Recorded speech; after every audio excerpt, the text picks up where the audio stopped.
Chapter 7. Melody hadn't gone to work. She wanted to, but her mom was adamant that she needed one more day of rest. Truthfully, she was glad. The pieces had begun falling back in place, and most of them were disturbing, if not downright frightening. The what-ifs crowded through her like late afternoon traffic headed out of Houston. What if she hadn't been with friends? What if Bobby's plan, whatever that was, had worked? What if he had gotten her out of that house because she was sick before anybody realized what was going on? None of the possibilities that crept through her mind did anything but send shivers up her back and cause fear to permeate her being. Then there were the even worse thoughts, like what had she said to Blaine when she met him in the hallway? Like the memories of a ghost, she remembered talking to him, and she remembered he wasn't particularly happy when he left. But what had she said, and why had he accompanied her home that day AJ came? As she made herself a piece of toast, she tried to sort through that. He had his own car. AJ didn't need a ride. So why did Blaine come? The phone rang, and she answered it because she was the only one home. Hello? Melody. The word was more a statement than a question. Yes? Oh, good. I was hoping you'd be there. This is Eve. Melody squelched the sigh, but not the eye roll. Oh, hi, Eve. What's up? Well, I mean, we were wondering how you're doing. Like she wanted to go through this with Eve? Where was AJ anyway? I'm fine. Really? Yeah, all better. Melody nodded as if confirming the fact. Okay, so the fact that she was holding on to the cabinet to keep her standing made that more a lie than the truth. But she wasn't going to tell Miss Perfection that. So what's going on? Oh, well, AJ and I were just wondering if you might want to come over Friday, just so, well, we didn't get to talk much the other night. Needing a distraction, Melody bit into the toast and chewed. Yeah, she noticed. I don't know, I'm kinda busy this week. Now that was an outright lie, but what in the world did she want to go to AJ's place for? So he could really rub her face in it? Or so he could chew her out? Neither sounded appealing. We'd really like to see you. You can bring someone if you like. Yeah, because that worked out so well the first time. Saying no was the most logical thing to do, but it felt so awful to say it. Can I think about it? Oh, sure. I'll just give you our number. Eve transferred the number that Melody dutifully wrote down. We'll grill out. AJ got a new grill he's just itching to use. Melody smiled in spite of feeling punched. AJ had been so nice to her throughout the whole knocked off her feet thing. How could she be mean to him now? I'll get back with you. Okay. Eve was silent for a moment. And, Melody, I'm really glad you're okay. Thanks. When Melody hung up the phone, she looked at it for a long moment. She would say yes eventually. She knew it as much as they didn't. Then, as she stood there, the phone jangled again to life, and she jumped at the sound. In less than a second, she had it up again. Hello? Hi. It was a salesman. He sounded breathless and hurried. Sorry to bother you, Mrs. Todd.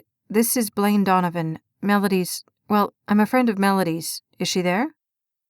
Maybe it was the sound of his voice or the sheer shock that he'd called.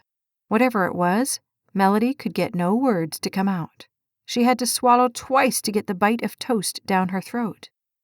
Oh, Blaine, hi. This is Melody. Oh, Mel, I'm sorry. It didn't sound like you. She tried to think of something to say, but the memory of standing in AJ's hallway and the questions of what she had said the last time they talked were making that impossible. Mel, are you there? Yeah, I'm here. Shakily, she reached for a chair and lowered herself onto it. Fighting to get the words to line up, she scrunched her face together. Did you need something? There was a pause as the questions raced around and around the track in her brain. No, I was wondering how you are.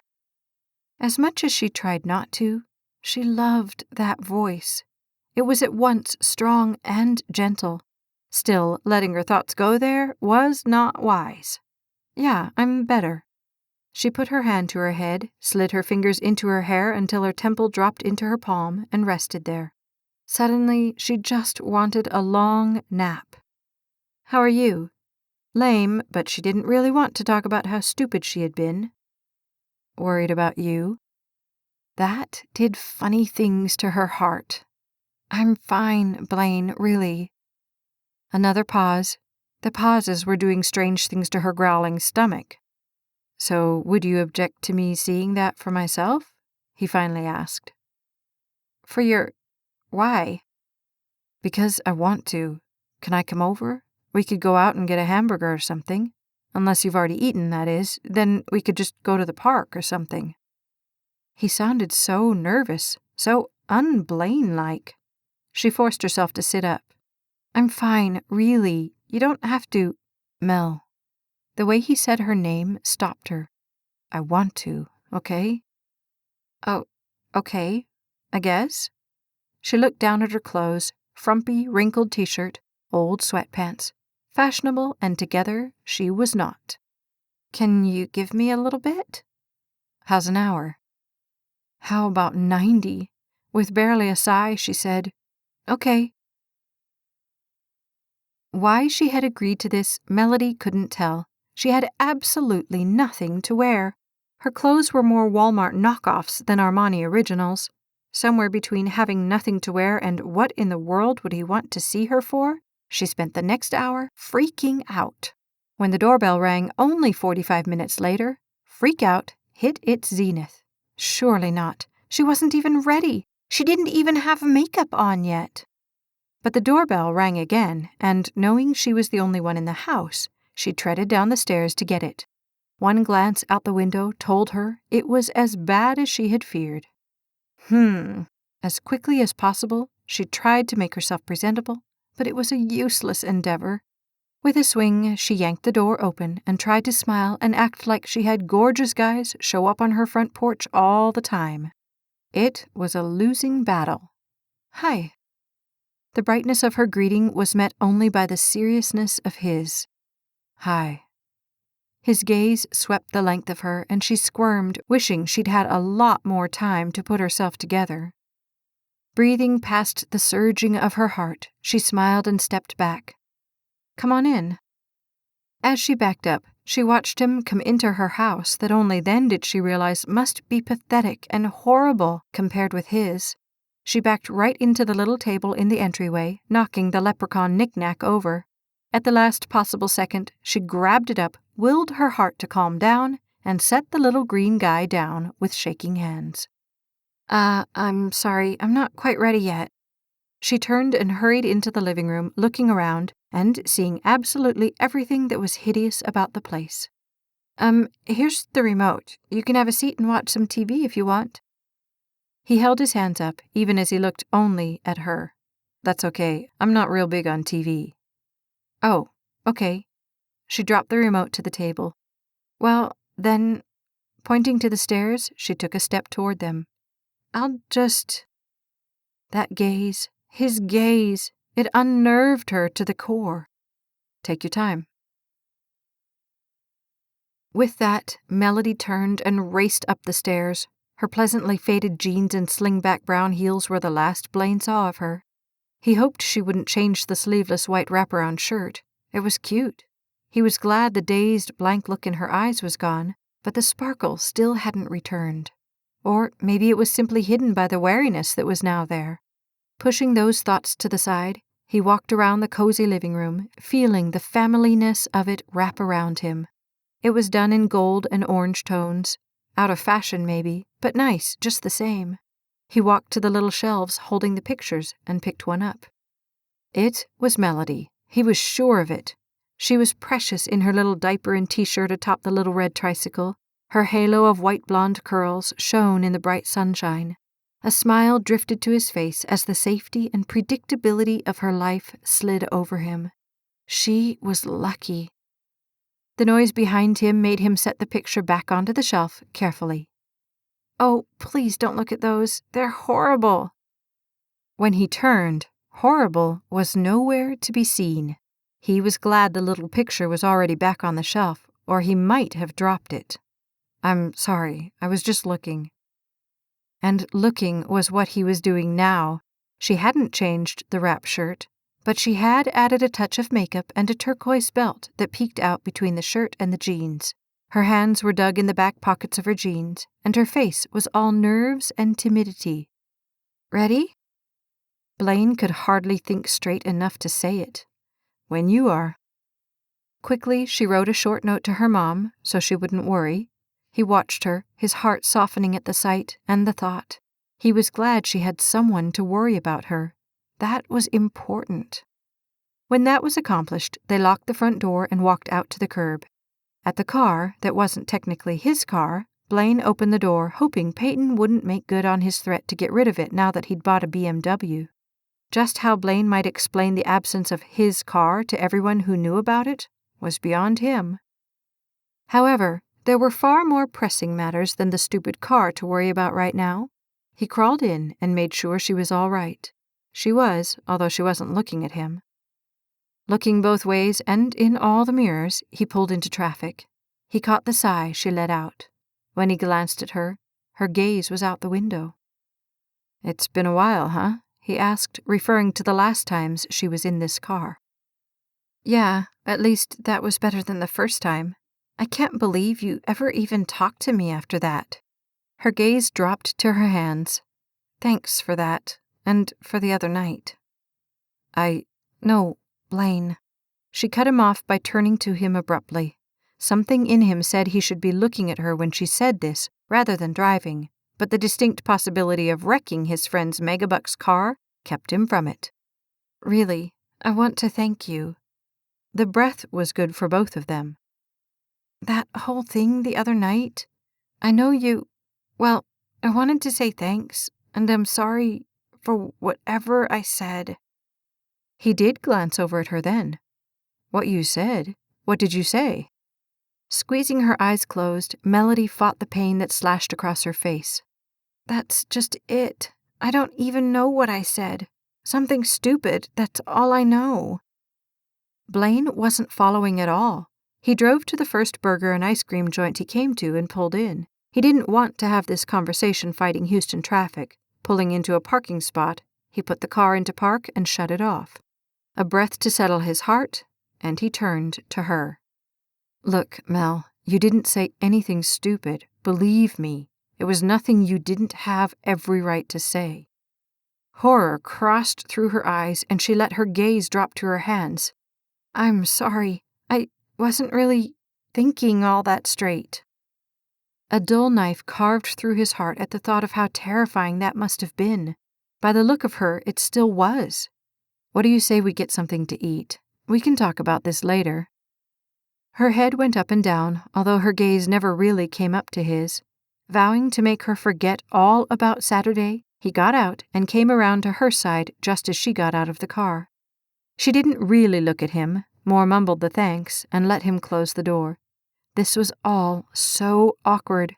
He wanted to reach over and guide her to the door, but that was presumptuous. This wasn't, after all, a real date. She didn't even like him. Still, she deserved better than having a jerk around who wasn't even a gentleman. At the door, he snuck around and opened it for her.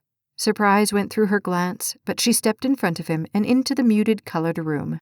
The sunshine and humidity from outside gave way to the air-conditioned atmosphere of the brown and beige establishment. Blaine moved a half step and guided her forward without ever so much as touching her. A step, and then a few more as she looked at the overhead menu, and he looked at her, trying not to look like he was. Her eyes were a light, sparkling blue, perfectly proportioned to the long blonde hair that fell past her shoulders. They weren't slender shoulders, but he liked them just the same.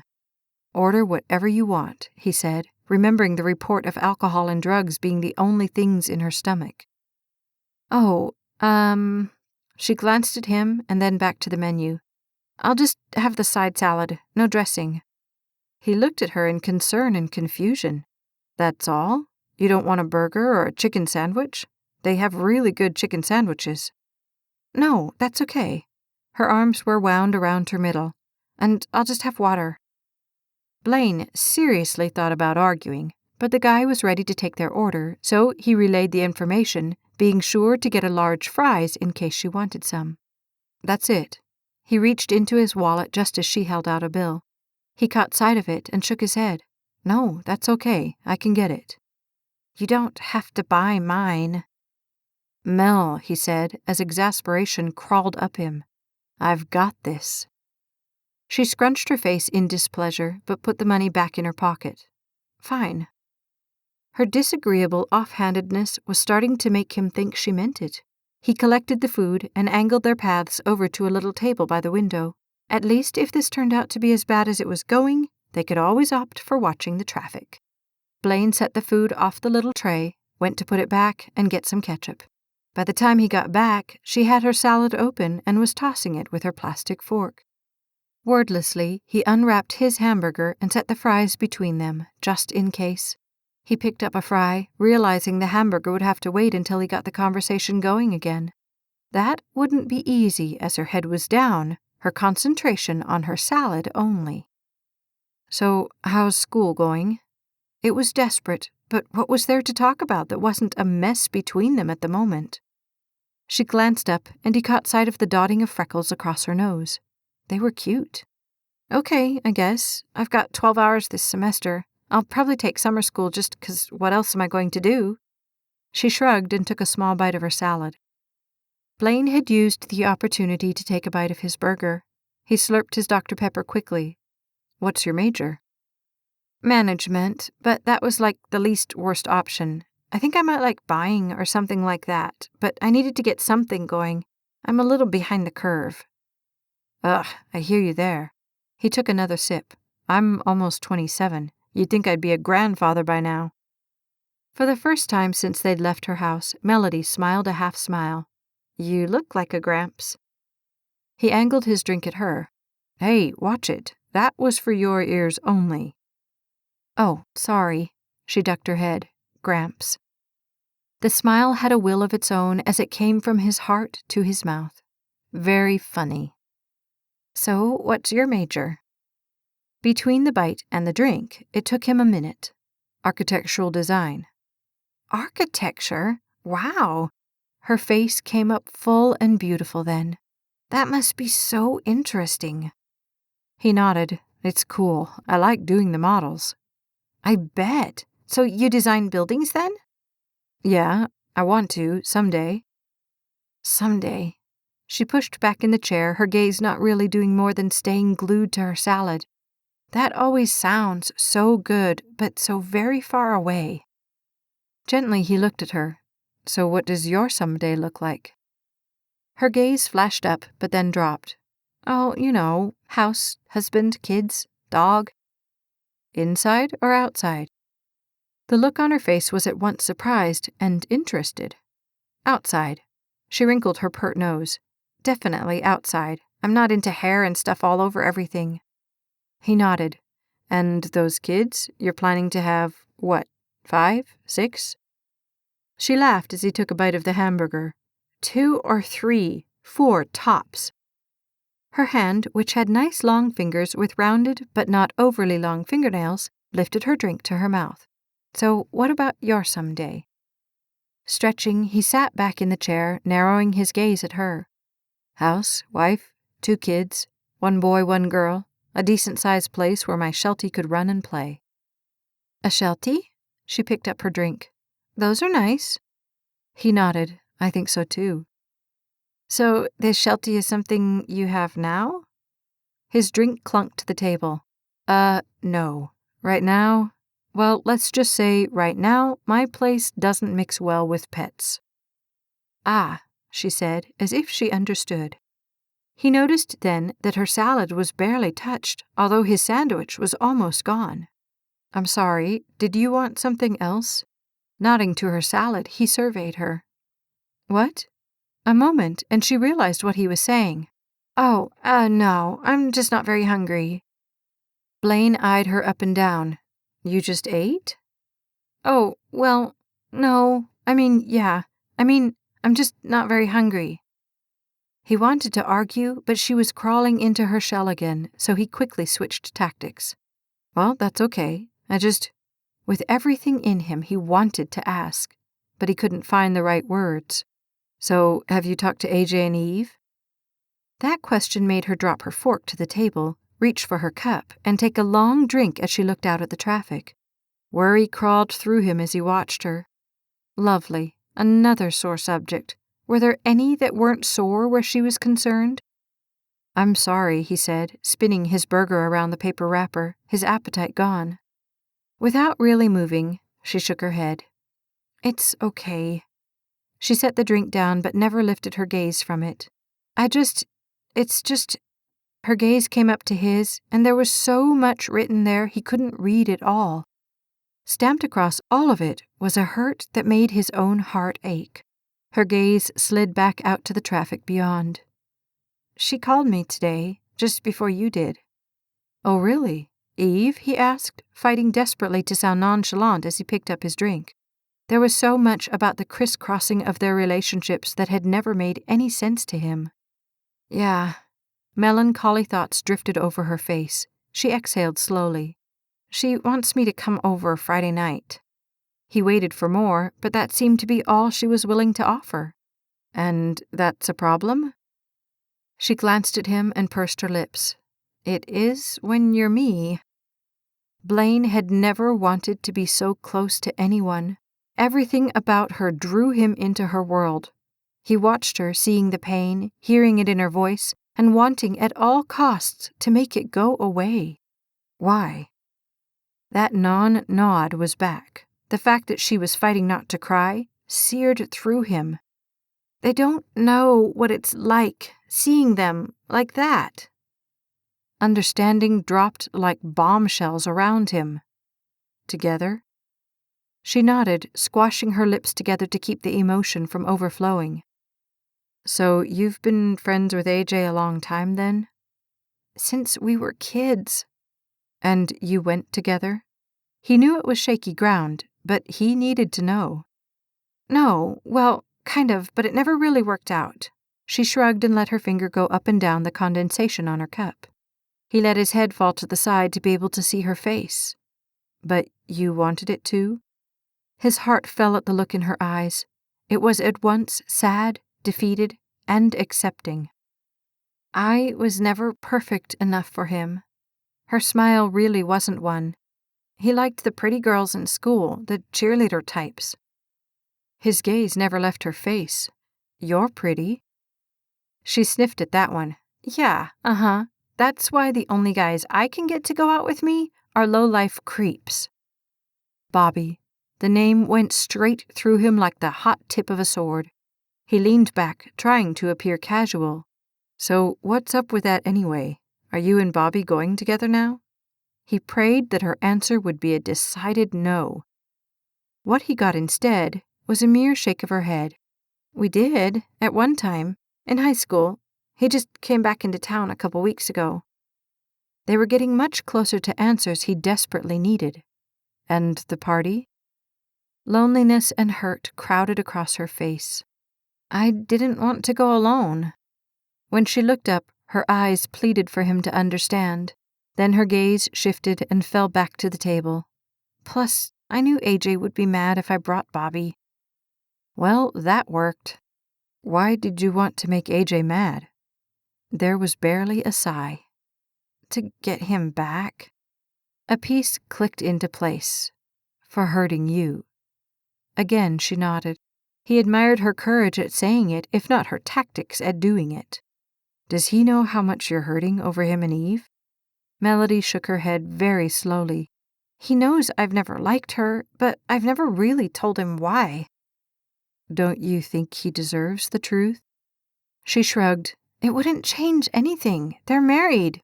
He loves her, not me. End of story." She sighed. "Besides, it's pointless anyway. It's not like he'd ever seriously go out with someone like me anyway, even if he wasn't married." "Why not?" Her eyebrows arched like he was an idiot for even asking the question. "Look at me. I'm not exactly anybody's idea of Miss Perfect." Okay, so she wasn't real thin or drop-dead gorgeous. That didn't mean she had no attractive qualities. Perfection is highly overrated. Huh, tell that to the guys out there. She took a drink, and Blaine couldn't help but think the guys out there had some screws loose if they were so stuck up as to not give her a real chance. Take you, for example. Horror punched into his chest as her steel-hard gaze found his face. She surveyed him with cold contempt. You're rich, good-looking, all the girls flock to being around you. Somehow, none of that sounded like a compliment. Why would someone like you want to spend any time hanging around me? Defensiveness slipped into his spirit. Oh yeah? Then why are we out having hamburgers and salad on a Monday night for no reason? She nailed him with those hazy blue eyes. I don't know, Blaine. Why are we? Laying her hands on the table, she leaned forward just a bit. My guess is because you feel sorry for me and you wanted to make sure I wasn't going to die on you. Well, you know what? I don't need your pity. I'm a big girl, and I can take care of myself. Yeah, like Saturday night, I guess. He didn't know why, but the challenge in her voice brought out the daggers in his. A barrage of terrified tears jumped to her eyes, and she collapsed backward away from him. Her gaze stayed on her fingernails on the table.